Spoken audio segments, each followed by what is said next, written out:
తీసుకురండి, వెంటకి ఎందుకు అన్నం పెట్టి తీసుకురండి.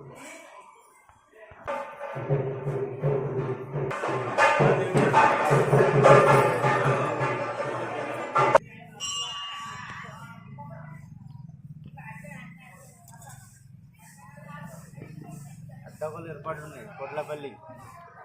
మన ప్రత్యేక దర్శనం కావాలి ఆ రోజు మనకు.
బుధవారం రోజు మహాశివరాత్రి జాతర సందర్భంగా ఇట్టి జాతర ప్రత్యేకమైన మన శివరాత్రి రోజు స్వామివారికి అభిషేకాలు జరుగును.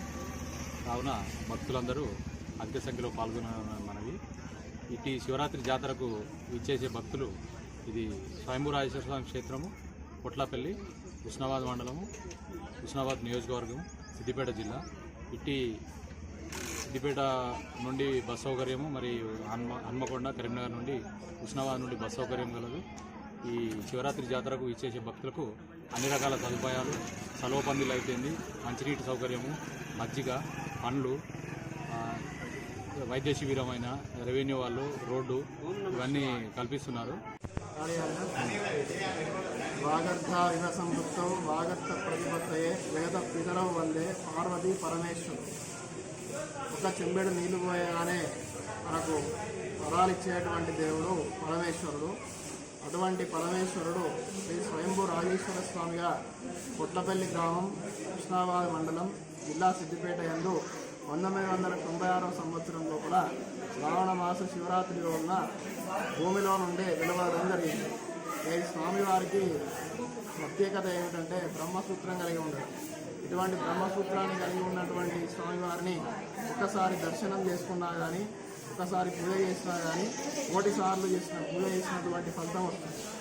ఈ స్వామివారు గ్రామం లోపల సిరివేరు పోచయ్య అనేటువంటి ఒక కుమ్మరి వారింటి పునాదుల లోపల భూగర్భం నుండి వెలువడడం జరిగింది.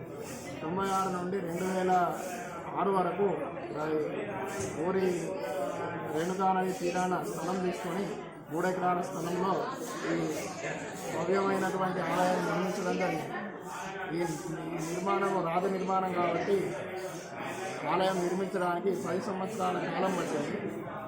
అప్పటి నుండి దేవుడు వెళ్ళినప్పటి నుండి కూడా భక్తులు లక్షలాదిగా వచ్చి వారి యొక్క కోరికలు తీర్చుకుంటున్నారు. ఉడుపులు కట్టడం కానీ, ఇక్కడ తోడె మొక్కలు కట్టడం కానీ, తర్వాత రుద్రాభిషేకము, వాహన పూజలు, నిత్యార్చనలు అన్నీ వైభవంగా జరుగుతాయి. ప్రతి సోమవారము, తర్వాత శ్రావణ మాసము, కార్తీక మాసము, మహాశివరాత్రి రోజున అత్యంత వైభవంగా జరుగుతాయి. మహాశివరాత్రి రోజున సుమారు 1 లక్ష మంది జనం వచ్చేటువంటి అవకాశం ఉంది. ఈ సంవత్సరం కూడా 1 లక్ష మంది వచ్చే అవకాశం ఉన్నందున దేవాదాయ శాఖ ధర్మాదాయ శాఖ వారి ఆధ్వర్యంలోనే ఆలయం నిర్వహించబడుతున్నది. ప్రస్తుతానికి భక్తులు సేద తీరడానికి లైట్ పెండల్స్ కానీ, దేవాలయానికి లైటింగ్ అరేంజ్మెంట్ కానీ, తర్వాత వచ్చేటువంటి సిబ్బందికి క్యాటరింగ్ కానీ, పూల అలంకరణ కానీ ఇవన్నీ ఏర్పాట్లు జరుగుతున్నది. ప్రతి సంవత్సరం కూడా అనేక మంది భక్తులు వచ్చి వారి కోరికలు తీర్చుకుంటారు. సంవత్సరం మన హుస్నాబాద్ నియోజకవర్గానికి సంబంధించినటువంటి ఎమ్మెల్యేలు కానీ, తర్వాత మంత్రులు కానీ ఈ కందగడ్డ ప్రసాదాన్ని ఇక్కడ వితరణ చేస్తారు. అట్లనే మన ఎంపీ గారు బండి సంజయ్ గారు చల్ల ప్యాకెట్లు అందించడం జరుగుతుంది. పొన్నం ప్రభాకర్ గారు ఈ సంవత్సరం 20 క్వింటాల కందగడ్డను భక్తులకు అందజేస్తున్నారు. అట్లనే ఇంకా కొన్ని స్వచ్ఛంద సంస్థలు కూడా మజ్జిగ ప్యాకెట్లను అందిస్తున్నారు. మణిహాస్ వాటర్ ప్లాంట్ వాళ్ళు వాటర్ అందజేస్తున్నారు. శ్రీరామ్ కిడ్స్ వాళ్ళు కానీ ఇవన్నీ వాటర్ అందజేస్తున్నారు.